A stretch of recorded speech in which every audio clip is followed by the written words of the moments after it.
At ngayon naman po, ay share ko naman po, no? Ito po ay totoo at walang halong biro, no? Dati po ay nag-share po sa akin ng kwento or ng thoughts si Vincent Calyada kung bakit po ngayon na lang siya nagbablog kay Rachel. Nakakabilib talaga po itong family ni Rachel dahil marunong sila kumbaga tumanaw, no? At lumingon sa pinanggalingan sa mga taong tumulong sa kanila nung panahong walang-wala sila. Siyempre kay Vincent, no, inisip niya, meron siya ng realization na sabi niya kung naging siyang oportunista, magkakameron siya at malaki niya may bibigay, no, yung mga pagtulong na ginagawa niya sa kanyang channel, no, sa mga kababayan natin. Kaso po nag-focus po si Vincent sa sarili, no, kasi nag-viral si Rachel, hinayaan niya kay Kuya Rob at sa iba pa. Si Vincent po ay ang mas lalong may karapatan na mag-vlog kay Rachel dahil siya po ang nakapag-scout at siya po ang naging daan para makilala natin, no, kung bakit meron tayong minamahal ngayon na Rachel Morales. At dahil po yun kay Vincent Calyada at syempre po kay Kalinga Prab, kay Kuya Rob. Relasyon mo. Ano daw yun? Ano daw po?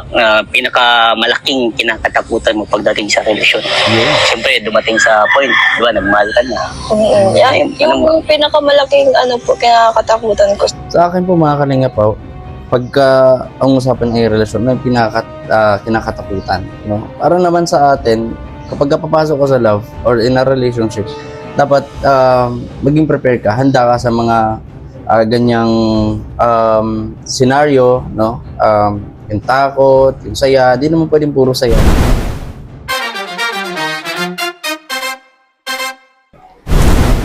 Yes, hello po mga Kalingap, isang mapagpalang araw po sa ating lahat.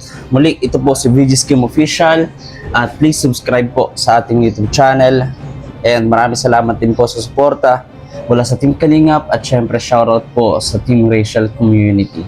So ito po mga Kalingap ay napa-reaction tayo. Gumawa tayo ng reaction video and syempre explanation ng konti about sa vlog ni Vincent Calyada kay Rachel Morales. And kung ano nga ba ang nasa saloobin, no, ni Rachel Morales. So mga di pa po nakakapanood ng vlog, nandun po sa kanyang YouTube channel, Vincent Calyada po, please subscribe. So ito po mga Kalingap, alam niyo naman po si Vincent ay kaibigan din natin, no? And maging si Rachel na marami din niya pagsamahan at talagang nakabuo ng mga greatest memories, no, together po with Ruel Malalag, Rochelle Community pa. So dito po mga Kalingap ay pag-usapan po natin yung mga nilalaman ng vlog po ni Vincent Calyada. So magagawa tayo ng reaction video and kung interesado ka sa vlog natin, don't forget to like, share, and subscribe sa mga di pa nakapag-subscribe. Tara po mga Kalingap, pag-usapan po natin. So syempre po mga Kalingap, umpisahan natin yung pag-reaction dito. So unti-untiin natin mga Kalingap and after naman natin napakinggan yung interview ay magbibigay din tayo ng konting mensahe and syempre reaction dito sa video ito. Wala na ang ating katanungan para kay Rachel. Bunot ka.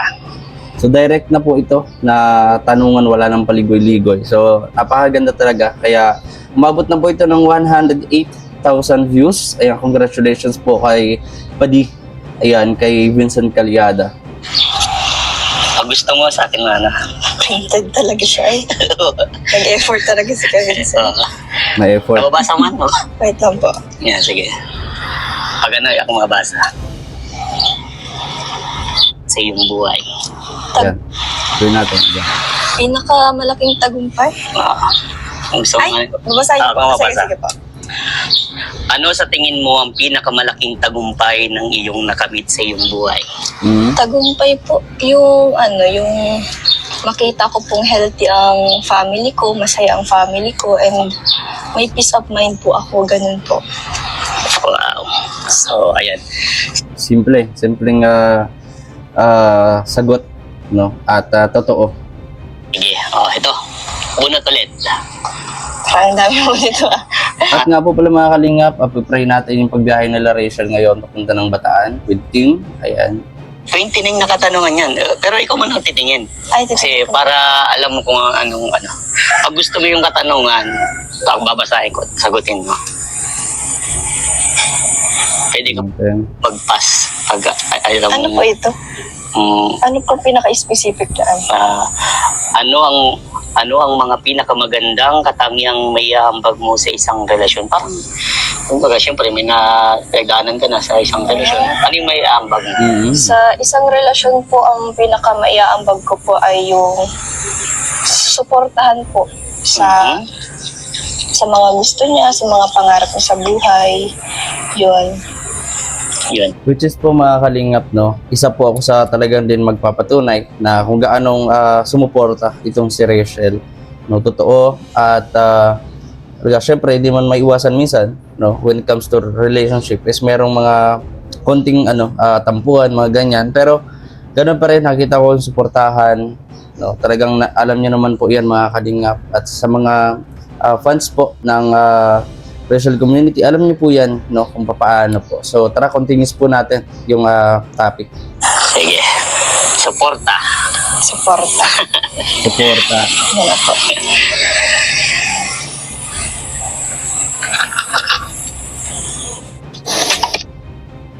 Ayan, so may ads pa. So nakita natin dito mga kalingap, no, na talagang diretso kung magsalita, no, magsagot si Rachel. So alam natin kapag diretso ang sagot is totoo.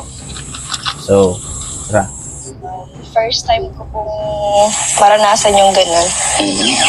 Yung aral na nakuha ko po ay huwag mong ibigay lahat. Magtira ka pa rin para sa sarili mo. Yun. Yun, di ba? Huwag mo ibibigay ang lahat-lahat. Alam niyo naman po yan in general po na pagka binigay natin yung lahat-lahat, kumbaga di natin namamalaya, nauubos na tayo.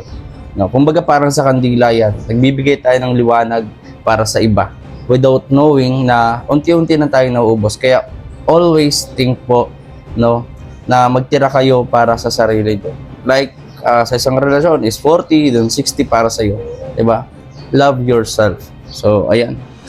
Pinaka-the best magtira sa para sarili para bandang uli hindi yun masasaktan. Ano? Kasi ano po na hindi naman po porket na ibigay mo yung pagmamahal na binigay mo ay Na-extra pa dito masusuklaan si niya Nanay rin yun. Susan. Kumbaga, Naka-red para dress. kasing tayo kasi nag-expect tayo ng bagay na may higitan ng tao. So, dapat hindi tayo nag-expect. Dapat mahal pa rin natin Neutral, yung sarili ganun lang. natin. Yes. Okay. Kumbaga, hindi natin nakakalimutan pa rin kung saan lang yung boundaries natin. Kasi syempre may mga boundaries din po yan. Tama. Very good. Grabe. Matured na talaga ang ating dalaga. Okay. At isipa ding Vincent po ay talagang napahanga, no, sa mga sagutan ni Rachel, mga kalinga. Bunot ka. Parang nag-ano lang tayo. Sige, tingnan. So ay pang-apat, tanungan. Nag-aana. Nag-diretso siya. Pakinggan natin mga kalinga. Ano ba? Sige siya po. Yun, so binabasa pa. Anong mga personal na tagumpay ang pinagmamalaki mo ng higit sa lahat? Ano yung mga bagay na yun? Mga personal. Pinagmamalaki po. Pinagmamalaki mo. Sa ngayon, di ko po alam. Wala pa naman po ako nakikita na dapat ipagmalaki ko. Hmm. Kasi wala pa naman po ako may pagmamalaki talaga. Wow, down to earth ang dalaga natin. Very good. Okay, sige, bunot. Wala pang may pagmamalaki kasi hindi pa nakakapagtapos. Pag nakatapos na, pwede na Napaka-humble. magsalaki. Siguro po, yun po ang pinaka may pagmamalaki ko sa lahat. Tama. Ano ang isang bagay na magiging dahilan para tapusin mo ang isang relasyon? Yun. Ano Medyo po mabigat to, mga kalingap, mabigat to. No, ito pong video na to, naging ako ng permission kay Vincent na, ay bro, maggawa ako ng reaction video.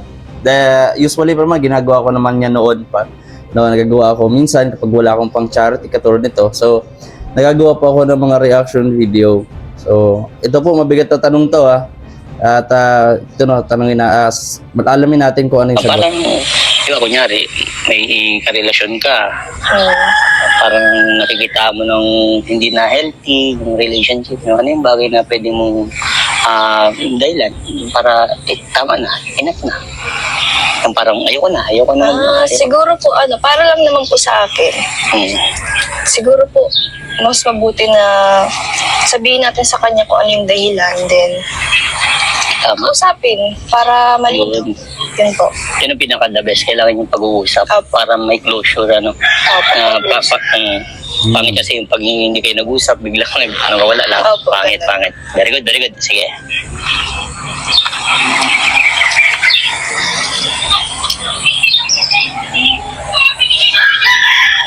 Relasyon no? ano daw yun? Ano daw po? Pinakamalaking kinakatakutan mo pagdating sa relasyon. Yeah. Siyempre, dumating sa point, di ba, nagmahal ka na. Yung pinakamalaking kinakatakutan ko. Sa akin po mga kalinga po, pagka ang usapan ay relasyon, may kinakatakutan, no? Para naman sa atin, kapag papasok ka sa love or in a relationship, dapat maging prepare ka, handa ka sa mga ganyang scenario, no? Yung takot, yung saya, di naman pwedeng puro saya lang, no? Laging tayong masasaktan. So yun. Yung takot, risky yan eh. Yung love, risky yan. So ito po para sa akin. So pakinggan natin yung kay Rachel. Pagdating sa relasyon, yung po bagang nagsimula kayo sa ganito, masaya, tapos biglang nagbago. Yun po yung kinakatakutan ko talaga. May mga ganun talaga, no? Yung mga pagbabago, may mga changes, lalo kapag tumatagal-tagal yung panahon. Kasi mas lalo po natin nakikilala yung tao. So, talagang nagbabago. Everyday, panagkasama kayo, lagi may mga changes yan. And syempre, kailangan may mga adjustment ka rin gagawin. No? So, to be fair, no, hindi lang naman din babae ang nakakaranas noon, maging mga lalaki din. So, ayan. Kung biglang nagbago yung treatment or kung ano pa man. Yun. Kasi pangit naman talaga, no? Yung dati masaya, tapos biglang wala na yung ganung saya. Okay. Sige. Punot na lang. Pagbabago. So, next natin. Alright. Paano mo napanatili o napabuti ang iyong kalusugang mental o pisikal? Yun, maganda Siyempre mga naman, tanong ni sa Pading mga Vincent. Grabe ka Pading, mga tanungan mo ha. Talagang pinagandaan at pinag-isipan. Hindi pagsubok. Ay, opo. O, paano mo daw yung nalabanan o napanatili? Siguro po, hindi ko masyadong inaano sa sarili ko yung mga bagay-bagay na makakapagpa-down sa akin. Kumbaga, dahil rin po sa mga taong nag-encourage sa akin, mas lalo po akong ginaganahan. Kumbaga, parang hindi ko binibigyang pansin masyado yung mga nasabi sa akin. Kasi hindi naman yung mga sinasabi nila ay nagmamatter sa akin. Tapos, syempre, yung mga magulang ko rin po, yun. Isa sa mga dahilan kung bakit napapanatili ko rin pong maayos yung mental health and physical ko po. Sa mga tao na... At dito po sa mga nag-comment dito, sabi dito, kakahanga din talaga si Rachel kasi napakagalang. So, syempre po, no, at nakilala natin yung si Rachel talaga napakagalang, marunong mga ano po, at magmano, no, mga kalingap. So, doon pa lang sa pag magmamano ka, mga ano po ka, talagang karespeto na rin talaga yung bata. Kasi marunong siyang gumalang sa ibang tao, no, na hindi naka-base. Kasi sometimes kasi may mga ilan na mga tao na kumbaga hindi in-acquire o hindi ginagawa yung pagmamano, simpleng magmano to show respect, no? At ang dahilan dito yung lugar namin, ganito kami. So sa ibang lugar di sila nagaganon. So kumbaga Pilipino nasa kultura natin ng mga Pilipino yung magmamano, magpo, diba? So nakakabilib dito si Rachel kasi hindi pa siya graduate or wala pang sa college, talagang consistent, no, kahit sino makaharap niya, talagang magalang, kahit nga sa akin po mga kalingap, no, kaya talagang agree talaga ako sa mga sagot ni Rachel and syempre sa pag-uugali talaga niya, kaya deserve niya kung ano man po ang meron siya. paligid sa akin, yung mga Yun. positive na tao. Ganun. Yun lagi ang sasamahan mo. Opo. Kasi pag puro negatibo yung pumapasok sa isip, Oo. maapektuhan, mental, physical, Kumbaga, buong pamilya mo. kumbaga, So dito tayo mga kalingap, at meron dito po mga kalingap na komento. Ano ko lang po mga kalingap, sisingit ko lang, no, yung ilang komento dito ng ating mga viewers, katulad dito na nagpadala po or nag-send ng $10 sa comments sa UC Busim. Ayun, shoutout po sa inyong lahat. And naka-comment dito is, thanks vlog mo, lagi silang Vincent, may karapatan ka sa kanya dahil ikaw ang nag-scout sa kanya, which is true po. Alam niyo po mga kalingap, no, may nakakausap kami noon pa ni Vincent, and I'm sure alam naman natin na tulad ko rin po, si Vincent ay mababa din po ang mga views, at alam niyo yun, talagang kumakahig to survive yung aming channel, and syempre para mas ma-provide din yung mga kumbaga para sa pamilya and syempre sa mga kababayan natin may hirap. So talaga po, no, nasabi po sa akin ni Vincent, nag-share siya sa akin na, bro, ganito ganyan, sana noon pala nung kasagsagan na scout ko at nag-viral si Rachel, dapat nag-vlog din ako noon. Sabi ko, bakit bro, ba't hindi mo ginawa magpara-vlog kay Rachel para ikaw may umangat, no? So sabi naman ni Vincent po, mga kalingap, hindi naman daw siya opportunista, no? Hindi po siya opportunista, pikit na vlog or na viral kay Kuya Rab, susugurin niya na, no? So hinayaan po ni Vincent, bagkus po ay nag-focus din siya sa mga iba-ibang scout niya, sa mga nag-viral din na scout niya. So ayun, so nakaka-believe din po ito si Vincent, mga kalingap, kaya please support din po ng kanyang YouTube channel, and syempre sa akin po. At syempre kay Rachel, at sa lahat po ng mga charity vlogger din po. So, nagkameron ng realization si Vincent po. I-share ko lang ito, mga kalingap, no? Sabi niya, kung nag-vlog ako kay Rachel noon, kung di ako nahiya, kumbaga, naging opportunista siya, no? Sana daw po nakapag-pundar, no, at syempre mas marami siya natutulungan, at hindi daw po aabot sa punto na to na hirap din talaga kahit pang ayuda. So may mga ganong realization po si Vincent Calyada, kaya sana po wag pong bigyan ng ibang meaning, ng negative meaning to, no, at bagkos ay suportahan po natin si Vincent para makabangon din po, mga kalingap. So anyway po, mag-continue na po tayo dito sa ating pagkikinig sa vlog ni Vincent para kay Rachel. opo. Sige. Nagbago lang yung Nagbago lang yung pananamit. Siyempre, bigay yun di ba? Kailangan suotin yun. Kailangan i-standby yun. Yun. At isa pa doon, mga kalingap, yung mga nagko-comment kay Rachel, no? I-defend ko talaga si Rachel kasi alam ko yung totoo, no? Pagka nagsusuot si Rachel ng sabi ng mga basher, parang basahan, simple, pambahay, may mga nagsasabi, may mga negatibo na mga kinukomenta. At kapag ka sa Rachel naman po ay nagsusuot ng mga magagandang damit, no, nandun pa rin. So para saan pa, kumbaga, saan lulugar si Rachel, no? And syempre sinusuot naman niya yun, syempre may nagregalo, so syempre for appreciation, no, na-appreciate ni Rachel yung mga ginregalo sa kanya, susuotin niya yun.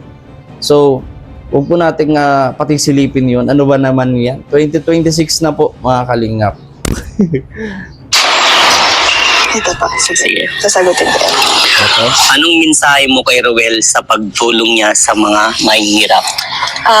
Ito yung sa tingin ko na tumatak din, sa mensahe ni Rachel para kay Roel. So pakinggan po natin. Ang mensahe ko lang kay Roel, kung nanonood man siya ngayon, gusto ko lang sabihin sa'yo na pagpatuloy mo lang palagi ang ginagawa mo, kasi nung tayo pa naman, talagang support na ako sa ginagawa mo.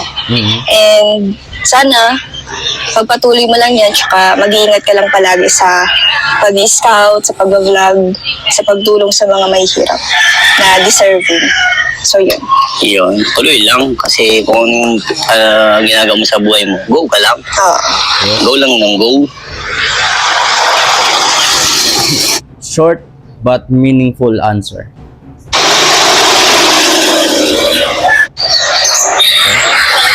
Medyo mahaba-haba ito mga kalingap. Ang tagal nilang basahin, no? Ano, okay? Sige po, sige po. Ayan. Sa anong mga paraan ka higit na lumago o nagbago? Siguro po dahil sa mga experience. Experience, wow. Sa mga experience po baga natin. Then, sa mga tao nag encourage sa atin, sa mga tao nagbibigay ng advice. Mhm. Katulad niyo po, na Papa. Yun po. Yun po yung masasabi kong, ano to? Yung babago sa'yo. Bago, kumbaga, para lumago, Lumago. para mas mag-grow. Yun, tama. Yun. Lumago o nagbago. Yun po. Yan, tama yun. Laging sa positive ka sasama. So anyway po mga kalingap, at hanggang dito na lang yung ating pagkikinig, no, sa interview ni Vincent Calyada kay Rachel Morales. At ngayon naman po ay share ko naman po, no, ito po ay totoo at walang halong biro, no. Dati po ay nag-share po sa akin ng kwento or ng thoughts si Vincent Calyada kung bakit po ngayon na lang siya nagba-vlog kay Rachel, no. At sinagot niya sa akin ay nahihiya siya at ayaw niya daw pong kumbaga mabash, kasi yung basher talaga yung nag-uudyok para hindi niya to mapuntahan si Rachel. At syempre po, no, nakakabilib din po, no, na ini-encourage ni Tatay Raysan, ni Daddy D si Vincent para ay sinasabi na, Vincent, dito ka mag-vlog ka kay Rachel ganyan. Tulong namin sa iyo. Kasi kung di dahil sa iyo ay hindi kami makikilala, hindi matutulungan si Rachel, at kumbaga ikaw yung naging daan, no? Kaya nakakabilib talaga po itong family ni Rachel dahil marunong sila kumbaga tumanaw, no? At lumingon sa pinanggalingan sa mga taong tumulong sa kanila nung panahong walang-wala sila. Kaya sa family po ni Rachel, maraming pong salamat, no? At sa mga sumusuporta sa Rachel community, hindi po kayo nagkamali na suportahan si Rachel Morales, mga kalingap. At syempre kay Vincent, no, inisip niya, meron siya ng realization na sabi niya kung naging siyang oportunista, magkakameron siya at malaki niya may bibigay, no, yung mga pagtulong na ginagawa niya sa kanyang channel, no, sa mga kababayan natin. Kaso po nag-focus po si Vincent sa sarili, no, kasi nag-viral si Rachel, inayaan niya kay Kuya Rab at sa iba pa, no. So ngayon po si Vincent nagba-back to zero din po. Actually nag-uusap po kami, syempre magkaibigan po kami ni Vincent, no, kahit nung nasa Rachel community po ako, nandiyan pa rin po connection namin ni Vincent, no. Kaya alam ko po sa sarili ko na talagang mabait itong si Vincent Calyada, mga kalingap. Kaya suportahan din po natin si Vincent Calyada, mga kalingap, na makabangon din sa kanyang YouTube channel. And syempre po ang inyong host ngayon. Ayan, maraming salamat po sa inyong patuloy na pagsuporta at pag-subscribe. At syempre, message ko naman sa mga basher, no, si Vincent po ay ang mas lalong may karapatan na mag-vlog kay Rachel dahil siya po ang nakapag-scout at siya po ang naging daan para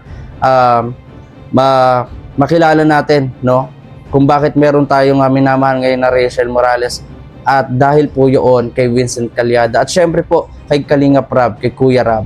Kaya maraming po salamat. Alam po yan nila Rachel at hindi po yan makakalimot sila Rachel kung sino yung mga taong tumulong sa kanila, angat yung buhay nila. Kaya maraming salamat po mga kalingap. Hanggang dito na lang po yung ating vlog. Tigilan na po natin ang pambabash, tigilan na po natin ang pagbibigay ng mga negatibong komento na makakasira ng mental and syempre, no, kaisipan ng tao. No, maraming salamat po mga kalingap. Hanggang dito na lang yung reaction video natin. Maraming salamat po. God bless po sa ating lahat.